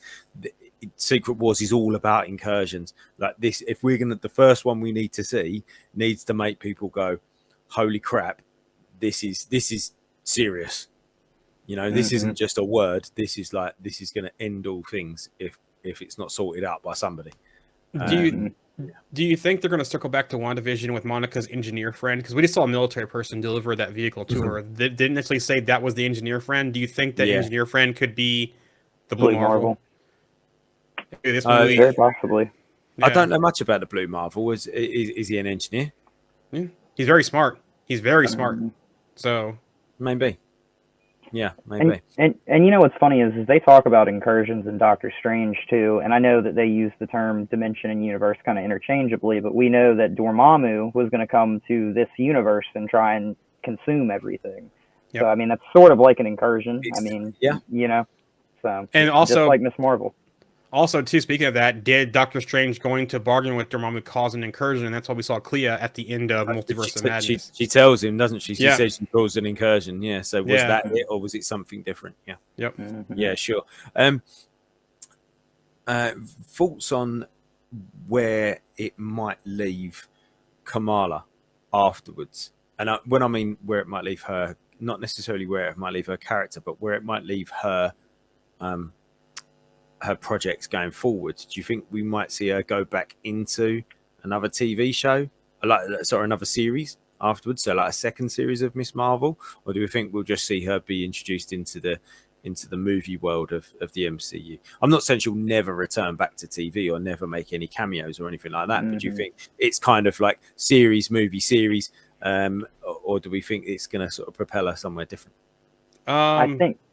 Go ahead. I mean, I was just going to say, I think that the best thing that they could do would be leave Kamala Khan with Carol Danvers for a while. Maybe like stick that into maybe like a third movie too. Bring her back in the third Captain Marvel movie if they chose to do so, because I know a lot of people have problems with Brie Larson and stuff like that.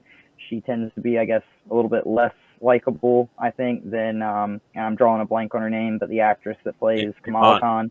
Iman Vellani. Yeah. Yeah, and everybody loves her, and everybody loved Miss Marvel who watched it. So I think that that's like a very good thing that they did by bringing her into this project, and I hope they do it for the third, to be honest.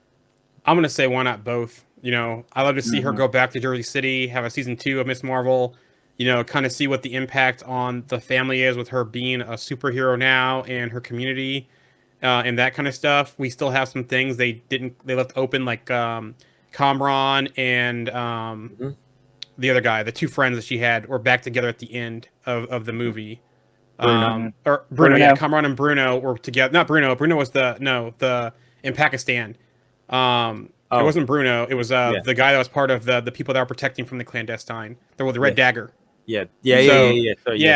So Cameron went to the Red Daggers. You know, what's the impact of that? You know, so I wouldn't mind seeing kind of going back and forth with that. You know, you mentioned Brie Larson. I like her, but she is getting a little bit older, and she's kind of been in some big roles already in the MCU. Do we see a passing of the torch to Monica? And maybe Monica take on the role of Captain Marvel, because she was Captain Marvel for a time in the comics too.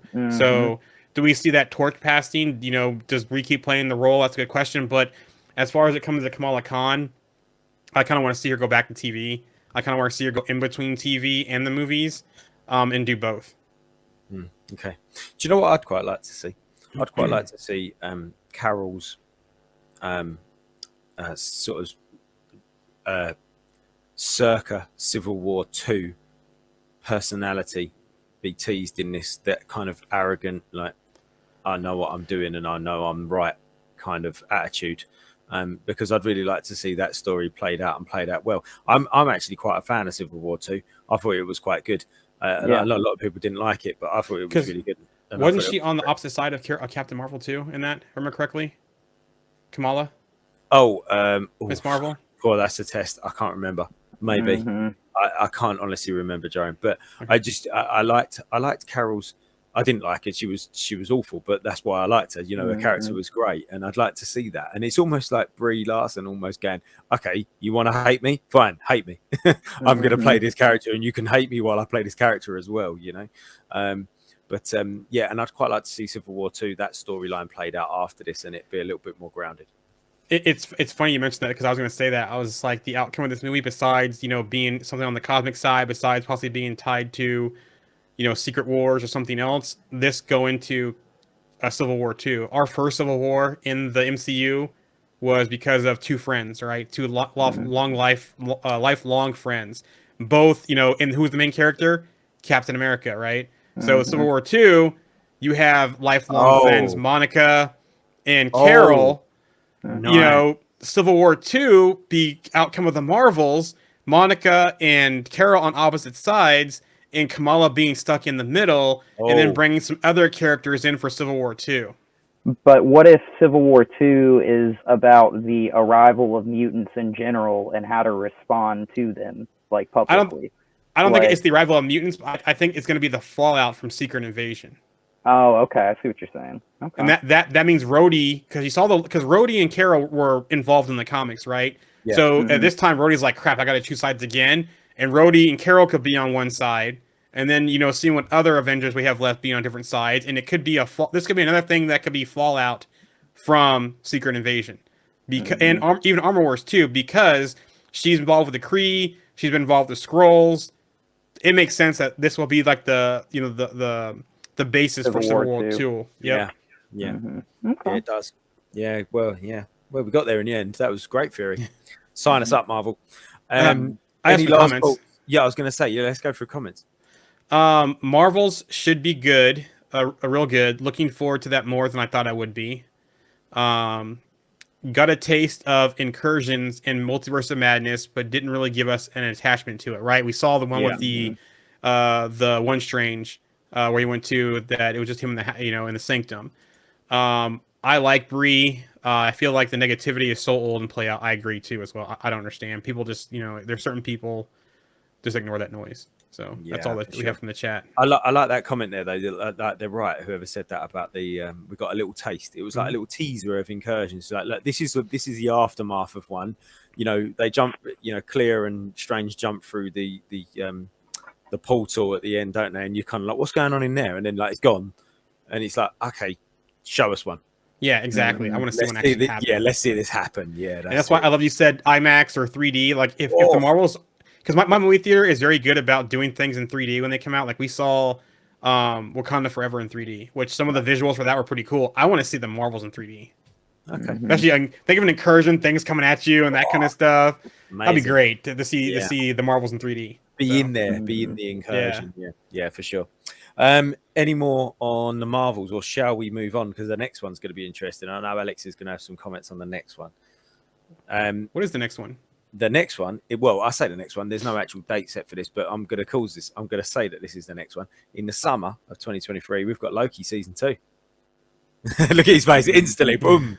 Go on. I mean, you know, there's so many places this could go. So much is going to happen between now and then that should affect that.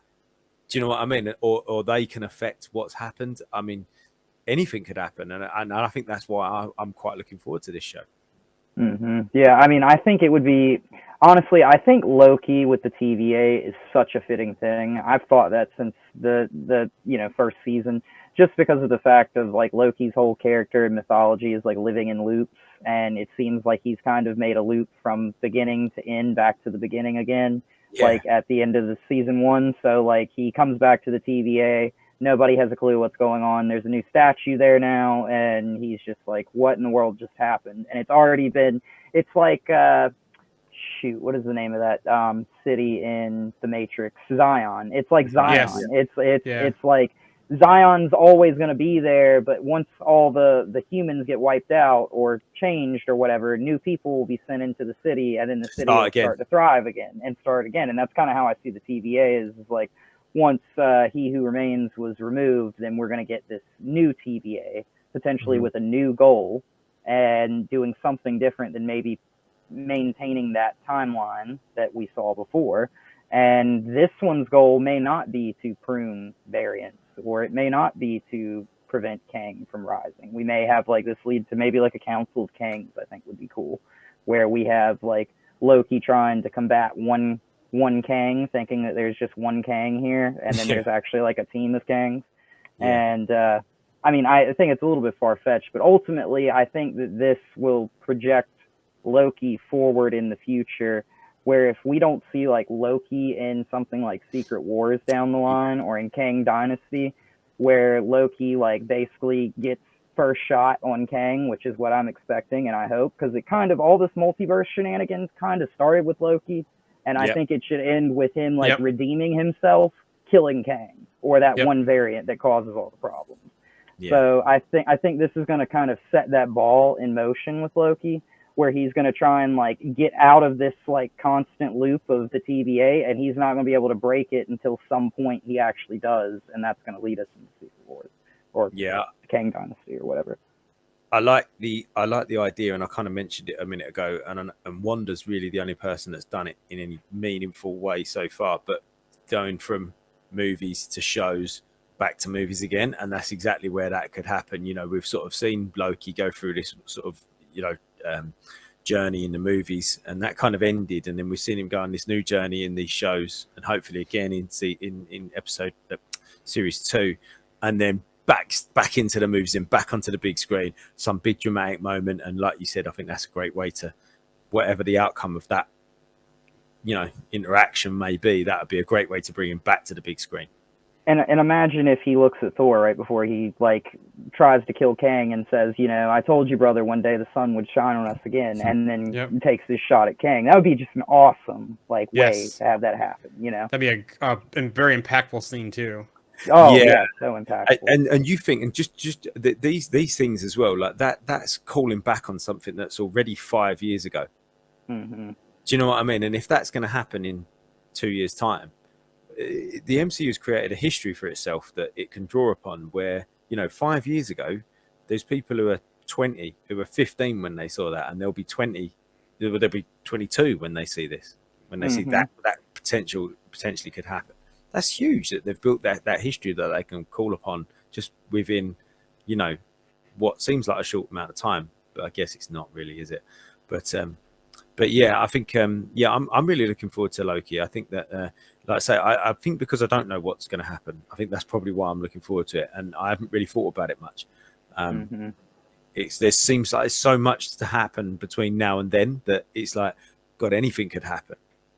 And Sylvie seems to be like the wild card in that show. Like you have no clue. Like, is she working with the TVA now? Is she working against the TVA now? Is she in charge of the TVA now? You know, like maybe like the Kang variant that we saw as the statue is her putting up a front like the Timekeepers, where she's actually sitting at the end of time now, and she who remains.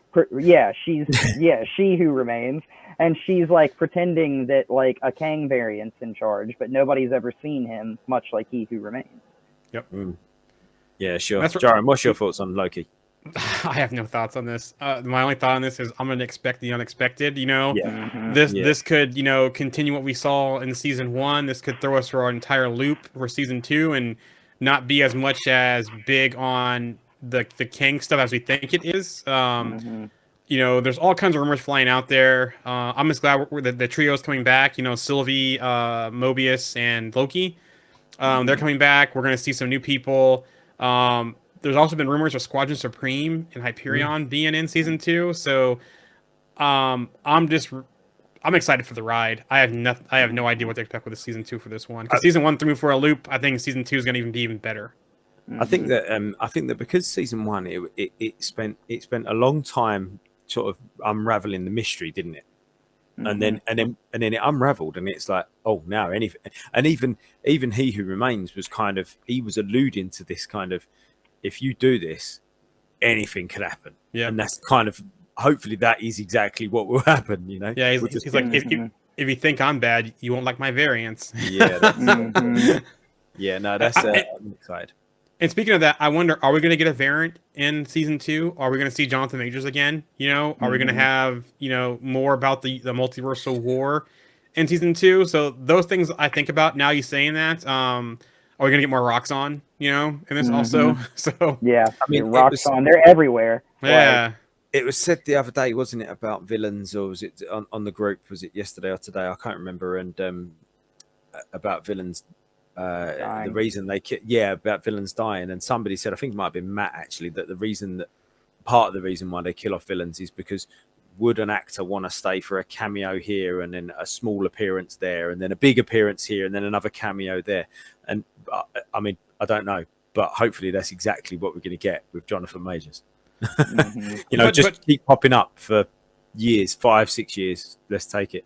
But to that point, though, they could do the similar things they did with Red Skull. You know, we don't, you know, once the villains kind of get their costumes right. Like, for example, if they killed off Zemo, they could bring Zemo back with the purple face mask on, right, and have someone voice him. We saw Ross Maniquat, I think his name was, who did Red Skull in Endgame. Yeah. So they could do similar things, right? If we get the villains build up to where they become the villain, they get their costume. We don't necessarily need to see their face again unless that is part of, you know, their core being. Like, you know, even Claw, he could be in a costume again. Like I said, Zemo, but Zemo's not dead. But you see what I'm saying? These villains they kill off, they could bring them back. You know, they could do voice work now and use the voice stuff later. You know, they can even use AI to do voice stuff in the future, right? You know, like for example, we're not gonna see Harrison Ford be Ross for the whole time. He's gonna turn to the Red Hulk, and at that point, it's just voice work, right? So.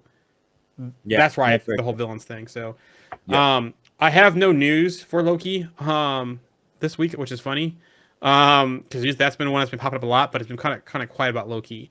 But I do have a comment here. The only comment we have from the chat is, "I'm ready for Moon Knight on the big screen." Aren't we all? I want a season 2 of Moon Knight. So, one more thing about Loki I'll throw out there. I think Ravonna Renslayer is a really interesting character to think about here, because if we see her back in the TVA, that means that it's either the same Ravonna that left the TVA talking about how she was going to go find freedom or whatever in that scene in season 1, or it's that one returning, or it's a variant of Ravonna. So it'd be like almost like putting all the same people back in place in the TVA, and what if it's same the structure. same person, but because of the loop that we saw with a change, that it's her again, but at an earlier stage in her life? Mm-hmm. Interesting. Yeah. I found her. I think she could be a really interesting character because obviously it seemed to me at the end of the first series that her whole world had kind of come crashing down. Like it was almost like what she gave her life to. A little bit like Mobius, I guess, in the same way. You know, it happened to him, and I think it was beginning to happen to her.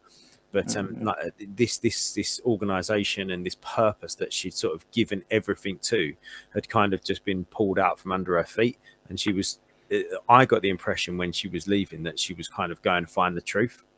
You know, she was sort of like, I'm going to go and see somebody who can give me answers that I need or something like that. So I feel like she's going to be kind of liberated a little bit. So I'm hoping, I think her journey could be really interesting, actually. There is a comment there. Yeah. Oh, here we go. Multitasking here. Let me see. We were talking about characters and show moving to big screen successfully. He's one I want to see make the leap the most. That's the Moon Knight comment. Yeah. Yep. I agree. And just Isaac Oscar, he's just a fantastic actor. So he definitely can do that. Agreed. Have you got anything more on Loki for season 2? I don't have anything more on Loki on season 2, but I also have this thing. So at one point there was some chatter that Disney confirmed 3 shows for 2023 for Disney Plus. That was Secret Invasion, Loki season 2, and Ironheart. With Agatha Covenant of Chaos possibly up in the air for this year, being pushed to 2024. Yeah, and that leads me on to the next thing actually, because I was going to bring the next one up was going to be Echo, which was also scheduled for a summer 2023, but that's been delayed, hasn't it? Yep. So that's officially been delayed. So that one's off the charts. Yep, everything I've seen that Echo is delayed. So nothing more about that on Echo. Okay, and then I mean we'll skip over the next one, and you'll understand why when we get to the end. And then Ironheart, yeah. So we can. This one seems to have been confirmed that it's definitely going to be in 2023. Yep. So and obviously we'll see Riri's journey continue after Black Panther, and I think we spoke about it a few weeks ago, didn't we? That we'd like to see her go back to those kind of raw materials again, and you know, she didn't get to take the suit with her, did she, when she left Wakanda? So, you know, we're going to see a slightly advanced version of that almost like muscle car type suit that she had at the beginning of Wakanda Forever. You know, is her path going to cross with people like, if she's at MIT, like people like MJ and Ned, and you know, are the Wakandans going to have much of a role in the Ironheart series? Is Iron Man going to have a role in the Ironheart series? What are our thoughts, Alex? I know you're a big Iron Man fan. You know, do you think that there's going to be any connections there? Real quick, one last thought from the comments here about Loki season 2. I wonder about Ravonna, if she's out for blood and looking for revenge, or simply wants answers. And I think it possibly could be both. Yeah. Yeah. All right, Alex, Ironheart. Okay. Yeah. So for this show, it's funny. I actually think after watching Wakanda Forever, that suit that she has like in the garage or whatever that she starts flying around with, like in, I guess, like her first outing in the suit or whatever, the like partially built one, that one gives me like Mark 1 vibes. That's like Tony trying to escape from the cave. Mark 2 is kind of the vibes that I get from that suit that she uses to fight against, you know, the people from Telecon. Yeah, so like, you know, it's one of those things. I feel like we're going to get like an actual like Mark 3 kind of styled suit here, where it's going to be like more streamlined. This is going to be like more capable of doing things. I think we're going to see her like kind of take that kind of role that Tony would take in the MCU, where there were things in her first outing that the suit could have done better, that she would like, that she's going to make advancements. So you're going to see probably like little subtle things that she had issues with in this previous movie kind of being like altered and fixed in her next suit to combat like the Hood.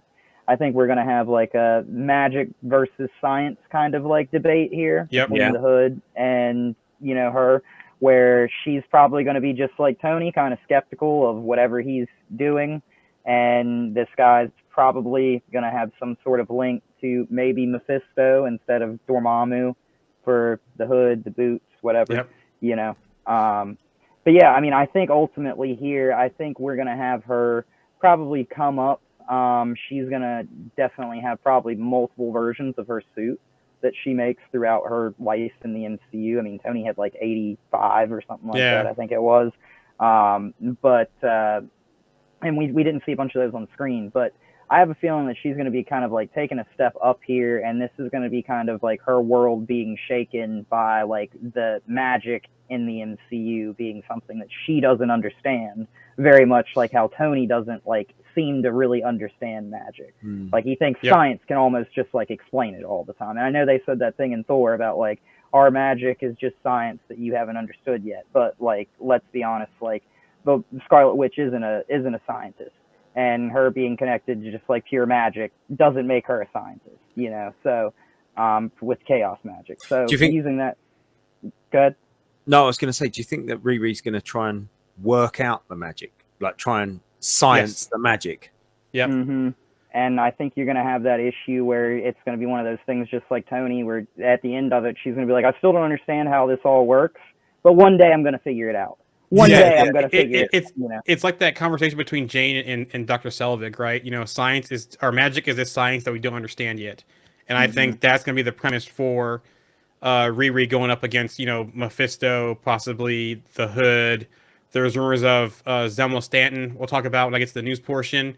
So yeah, very interesting what goes on here. And I don't think Wakanda will play a big role in this. I could possibly see her have a conversation with Shuri possibly, but that's about it. I don't think Wakanda is going to be a big role at all. I do. Go ahead, Andy. No, I was going to say, I reckon it wouldn't surprise me if we get similar sort of involvement in this show by the Wakandans as we did in Falcon and Winter Soldier. Yeah. Similar sort of level of Wakandan turning up. So Ayo or a NECA, someone like that. Well, what if it was even? I think Okoye could show. If there's gonna be someone from Wakanda showing up, it's gonna be Okoye. Yeah, potentially. Yeah. And what's weird is the Wakandans made Sam's suit and gave Sam his suit at the end of the Falcon and the Winter Soldier. I mean, didn't Bucky reach out and he called say, a favor like, in? Yeah. I think that's slightly different. So was you going to say how comes they gave him his suit and they didn't give Riri her suit? Well, I know. It's different. It's different because Bucky had rapport with them, he had history with them, and all that kind of stuff, and all that. But I'm saying like Riri kind of helps them resolve like a problem with them, and a lot of it revolves around Riri because she invented the device that directly affected Namor's people. But I mean, like, other than that, like, you know, like, she kind of did help them kind of stop that war. So you would almost think that they would be almost kind of like, hey, like, let's help you out by like pushing you down the road a little bit. There's a difference here, though. There's a difference here. The Sam in the MCU is not the same Sam from the comics or the cartoons. He's not a Tony Stark level intelligence like he is in other mediums, right? Yes. Riri is, right? Riri built her first suit by herself. We saw her when she was in her lab that she had Stark Industries blueprints in her lab, everything that she ended up burning and stuff before she got in the Wookiee suit. So this is more of Wakanda saying, look, you built a suit. It's got vibranium tech. We can't get that out in the world. It can't get in the wrong hands. We know you're capable. You know, we can probably help you with other resources, but this suit stays here. Yeah. And I think that sets the stage for her to step up a level, build her proper sleeker suit.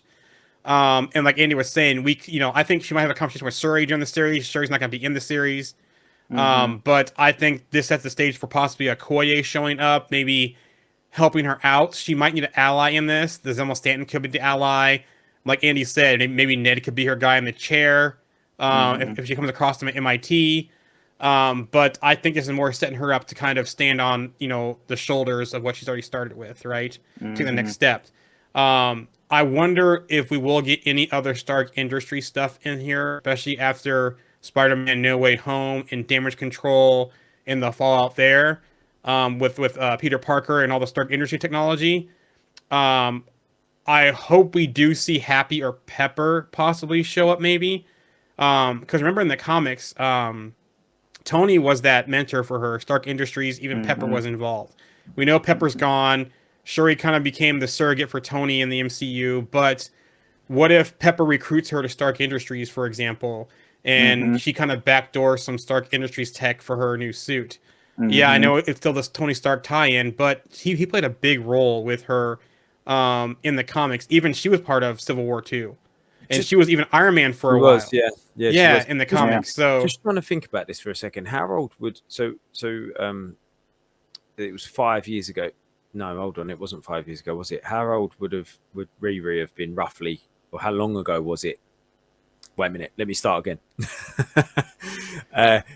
When Wakanda Forever is set, how long ago did Iron Man or did Tony die? Does that make sense? Mhm. yeah, Within the universe. it probably would have been Mhm. like a 2 or 3 years, maybe. Yeah, So- I was gonna say. Do you think Tony, because he knows of a lot of people, do you think he might have known of her? So what I'm getting at here, A protocol, Yeah. like Edith, Mhm. exactly. Even dead, And- I'm the hero. Exactly. And what I'm getting at is I wonder whether he done, the message he done at the end of Mhm. Endgame. Could he have done Riri a bit of a message and that a little bit of an homage to that that AI holographic Tony that we saw mentoring Riri in the comics? That's what I was kind of getting at. A bit of an RDJ cameo, but just as a hologram. And I mean, This is what. Go ahead. Oh, I was just gonna say, and I mean, like the other thing too is that she's just like Tony. Tony was building crazy things at like 16 years old and was like pictured in the MCU doing something with MIT. So Yep. it's like a very similar kind of story here. But the other side of that coin is I would love to see her, just like what you said about like getting into some Stark tech, eventually like trying to backdoor some Stark tech and discovering Ultron and releasing Ultron back out into the Ooh. world. I think that would be like a perfect means. Or she finds She that like completes all Ultron. of Tony's she finds that all of Tony's suits have been recording Tony and basically like all of his interactions and him, and they make like some sort of like AI. There's like an artificial AI, kind of like an artificial intelligence type thing of Tony Stark, and she starts working with that, and then discovers that it's actually Ultron pretending to be Tony Stark. I think that would be a really cool one. Yeah. So a couple of things here. This is why I don't like how they tied Peter Parker to Tony Stark in the MCU. You know, Mhm. Riri could have been that little girl at the Stark Expo during Iron Man 2 when they said it Mhm. was Peter Parker.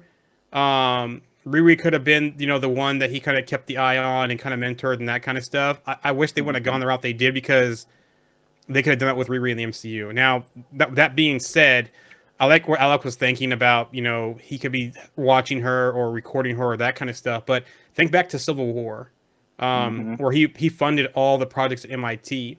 What did he put some kind of protocol into MIT for Riri, not knowing it would be Riri, but for someone of Riri's intelligence comes along and gets that technology from Stark Tech. Maybe Pepper's still tied into MIT, and maybe there's some kind of, they don't know it's Riri, but they know someone's going to come up through the MIT ranks, be smart like Tony, be able to do all this and have that. And I think that's the tie in the Stark Industries right there. Like almost a question that somebody needs to figure out, or a project or something. Yeah, So, yeah. Have you seen? You must have seen Ready Player One. Yes. So then at the end, the whole challenge. Yeah. Yeah, the whole challenge. So it's almost basically watch Ready Player One. I think you really like it. There's a lot of pop culture references in there. But so like at the end of it, there's like this challenge, and then the guy who sets the challenge sort of turns up and speaks to the winner of the challenge, and so it could simply be a little bit like that. Yeah, Tony set something in there and he said like, well done, you've got through, and this is my advice. I think that would be a really nice way to have a little RDJ cameo in there. And so my older son's just started watching Agents of S.H.I.E.L.D. again, and obviously it's the end of the second episode, I think, is when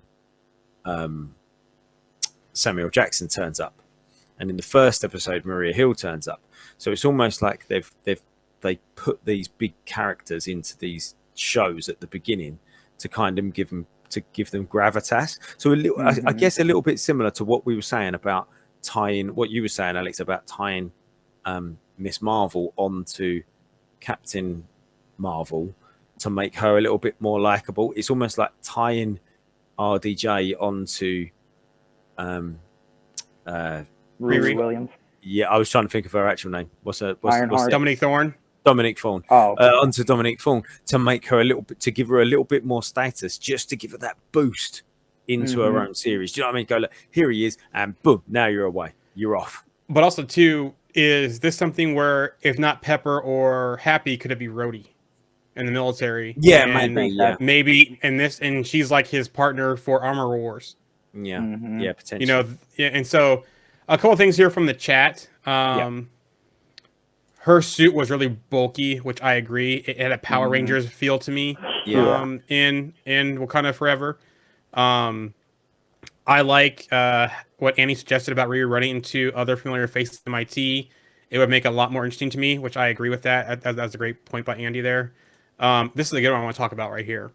Should have been Riri, not Harley. This was another opportunity as well for them to do this in the MCU because we know Harley is canon in the comics now, but we only saw him show up in Endgame at the funeral scene. We don't know if he's going to show up again. Are they going to make him Iron Lad in the MCU? What are they going to do with him? But instead of Tony going to, BFE, Tennessee, in the middle of nowhere for Iron Man 3, he could have gone to Chicago. That could have been Riri.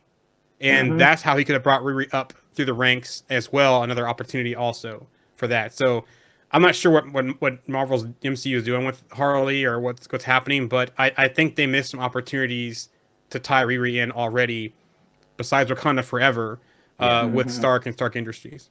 Mm-hmm. Sure. I agree. Last piece, I do have one piece of news. So there's a rumor, and I mentioned Zelma Stanton, who's a magic user. She's through Strange's school, that kind of stuff. From Doctor Strange Comics, will show off her magic and help Riri Williams fight against Mephisto's dynamic forces of evil and Ironheart. Which will be interesting, because we know we have the Hood, we know we have Mephisto, magic science. But the one thing I wish they would have done instead of Zelma Stanton? Cloak and Dagger. Oh, Yeah, they're because cool. yeah, love Cloak Cloak. and Dagger would have been a very good one to bring in through this series because then it's a magic person. People know Cloak and Dagger, right? There was a series. They're big in Spider-Man stuff. They're in the cartoons. Do people really know who Zelma Stanton is? Yes, it's a good way to introduce her to people in the MCU, but this was a perfect opportunity to bring in Cloak and Dagger, or at least one of them, Cloak even, to kind of help with the whole magic for science thing and not that whole thing. So yeah, I missed opportunity. I think. Cloak's powers always look really cool in the panels. They'd look so cool on like in live action, wouldn't they? Like I always get blown away with them when I'm reading these powers. They would look great on the screen. And I thought they actually looked pretty good in the TV show as well. It was like black mist, black smoke. They look pretty good on screen on the TV series. It's on Hulu. It was on Freeform when it came out. If you haven't seen it, it's on Hulu. I think it's on Disney too. I think even. Someone goes, I was just about to do Cloak and Dagger in the dailies. So Sorry, it must be. Yeah. So leading on to our last live action project, and I don't know whether this one has been delayed, and if it has, it probably will be pushed into 2024. But it's Agatha. But it leads quite nicely on from that whole idea of science versus magic, which is probably why it was placed straight after Ironheart, I should imagine. But has it been delayed officially, Jaren? I don't know if it's official, but all the chatter is that it's not going to make it this year. Yeah, that's a shame. That's a shame. But to be honest, if it's not ready, it's not ready. I almost wonder, though, if it's not because it's not ready, but because they keep... Well, it could not be ready because they keep adding more people to the cast. But I also wonder, too, if Marvel said, you know what, we're going to do another special presentation instead. Man-Thing, Norrin Rad / Silver Surfer, Nova... Another character they're going to introduce, they could have said, you know what, we're going to do a special presentation instead and push that another year because they just cast more people to the series. Yeah. It's interesting to read it all out like this because I noticed this before we came on air today, but for the second half of the year, there's no theatrical release. So we've got 3 movies in the first 6 months or 7 months just about, and then for the last 5-6 months, no theatrical release. And then if you're looking at the next theatrical release, it's so you got July 28th for the Marvels 2023. The next theatrical release planned at the moment is going to be May the 3rd 2023 for New World Order. It's nearly a full calendar year. You mean 2024? 2024, sorry. Yeah. In 2024. So nearly a full calendar year between theatrical releases. Wow. I wonder if they know something we don't. COVID version 2. Or maybe just they're trying to see with the Disney CEO change, how things are going to play out. Yeah, potentially, yeah. And I mean, there's no date for Armor Wars either. So could Armor Wars be in that space somewhere, between those 2 movies? Could that fill a little bit of a gap there? The only other thing that there is coming out in 2023, hopefully, that is on my list is X-Men 97. Oh, I don't have that on my list. I don't have no news in that. I thought you were going to say What If, and I there's thought chatter so that too. What If is pushed to 2024 as well for season 2. Yeah, I did hear about that officially, which is why I just moved Yeah. it off of my list. But yeah, X-Men 23 is supposed to be out at some point in the autumn of 2023. And maybe that's the late thing, and end of the year we'll get is that show. Yeah, So- potentially. I think that'd be really fun. I'm quite looking forward to sitting down and watching that one with my kids, if I'm totally honest, and going, look, this is because it was X-Men 97. Well, not the X-Men 97, but it was the X-Men cartoon that got me into Marvel when I was a kid. Mm-hmm. So Do you want to talk yeah. about it, or do you want to can just talk- hit some we news can real talk. quick to wrap things up? I have some other Go news on. things real quick. Go on and hit some news things to wrap things up. Okay, Wonder Man. What Wonder Man series? Simon Williams will be the lead of the television show throughout the series. He starts, so Yahya Abdul Mateen II stars in titular role. Marvel is currently casting for the female co-lead, so that's interesting. New World Order. Sam Wilson, this is the rumor, aka Captain America, will be assembling a new team of Avengers to take down President Ross in the movie. It will reportedly involve a geopolitical conflict over countries wanting to claim ownership of Tiamat Island from Eternals, which is said to contain adamantium. I've also heard antimetal as well. Harrison Ford on joining the MCU. Hey, look, I've done a lot of things I want to do. Some of the things I haven't done. He then was asked if it involves motion capture. Ford smiled and replied with a zipped lip sign. Here's the big rumor though. Jessica Chastain is being eyed to play the villain in Captain America: New World Order, and it is not Sin. So that's interesting. Yeah, I don't know who she would play. Yeah, because Sin isn't Sin Red Skull's daughter? Red Skull's daughter. Yeah, that's interesting. I like Jessica Chastain as well, actually, and I never. She has range. Well, see, I think this is what I didn't like at first. I didn't think she did, and then when I actually saw her in a lot of different things, I was like, oh, actually, she's really good. Yep. Go watch The Help. Go watch Molly's Game. Go watch. She has that new movie where she's the singer as well, where she's actually singing in that. She actually has some range. She's pretty good. Yeah, so, she can do some stuff. Yeah, cool. Spider-Man universe. Rumor is that El Muerto is at risk of cancellation or delay. I'm so sad to hear that. Across the Spider-Verse, it seems like Nicolas Cage won't be returning to voice Spider-Man Noir in the movie. He says that he had no discussions with Sony about returning as Spider-Man Noir. So, I forgot this one. This is a great one. Zero Dark 30. She was fantastic. Jessica Chastain was fantastic in Zero Dark 30. So good shout out. I should have mentioned that one. Deadpool news. Hugh Jackman on Logan timeline. But all because of this device they have in Marvel world of moving around timelines. Now we can go back because it's science, and so I don't have to screw with the Logan timeline, which was important to me, and I think probably to fans too. So it sounds like that the end of Deadpool 2, the Cable's time device, is going to be at play here in the new Deadpool movie. He also addressed the relationship between Deadpool and Wolverine. 10 being really close, 0 being the reality. That's where we are. We're 0. We're opposites, hate each other. I'm just talking let's talk from my perspective. Wolverine's annoyed by Deadpool, frustrated by him, wants to be a million miles away from him or punch him in the head. So I'm probably going to punch him in the head a lot. They're sort of opposites. My vinegar to his, like he's the fast-talking, quick-witted loudmouth on my character, and my character just wants to punch him in the head. Hugh Jackman did confirm that it will take place before Logan. He said he signed a 2-movie deal for his return as Wolverine with Marvel Studios, which this leads to speculation that he could be in Secret Wars. He also referred to the movie as Wolverine and Deadpool in an interview. So is that the title of the movie, perhaps? The rumor also says that, here's a rumor that says Deadpool 3 will be a direct follow-up to Deadpool 2. Wade, using Cable's time machine, will travel into the future to save Wolverine from dying. Logan does not know who that guy is and wants him gone by using a time machine and changing history will get them on the TVA's radar. There's a lot of chatter about them coming across the TVA even the Miss Minutes Twitter account has been tweeting at them in some of these conversations. So Yeah. I mean, like that. Deadpool was changing events all the way back until 1889. So Yeah. I mean, if he doesn't hit their radar, then there's definitely a problem, you know. That did make me chuckle though. Deadpool 3 being a direct follow up to Deadpool 2. Never. Yep. I don't believe it. Yep. From the chat here, that's what I love about their dynamic. This is gonna be a great movie. I think this is gonna be a highly anticipated one. Just them two on screen together, because just their banter through the years back and forth, and we're finally getting them together. Yeah. Thunderbolts. There's been chatter about Sentry, but sounds more like a slightly stronger super soldier that can fly.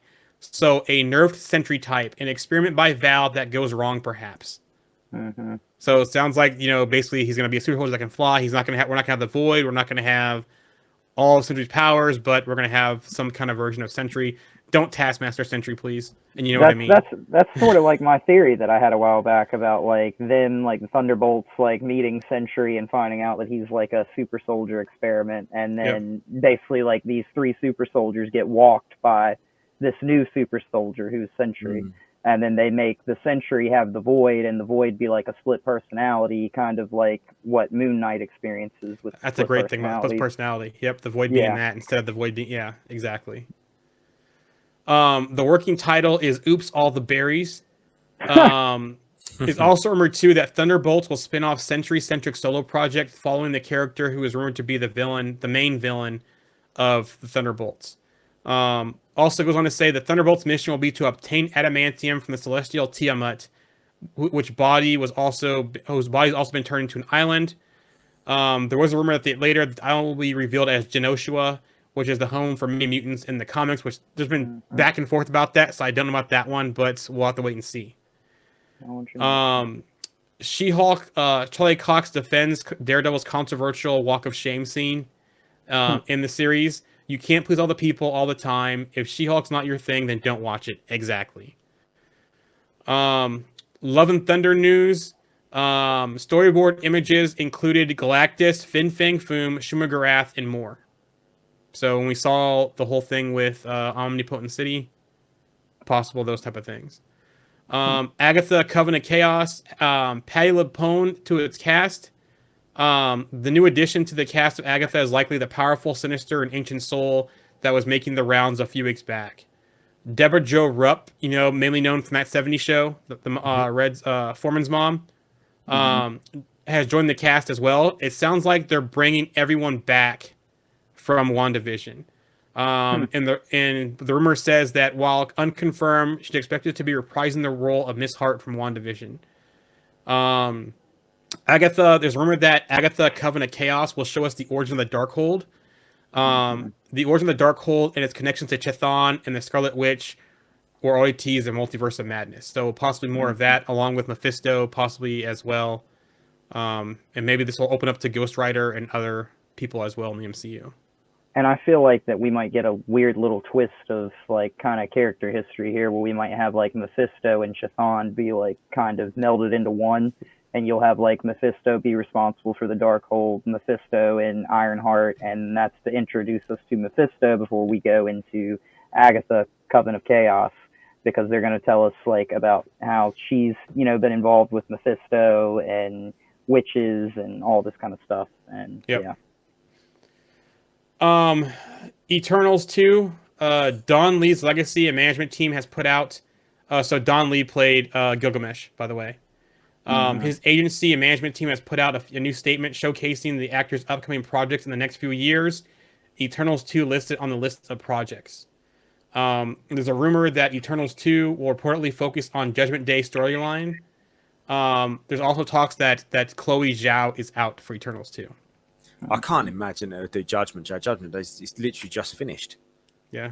There's surely there's more stories they can tell than literally almost the latest thing that they've released in the comics. Do you know what I mean? It could be a spin on it too. Think of it with the whole thing with But there's lots of characters in Judgment Day that we haven't got anymore.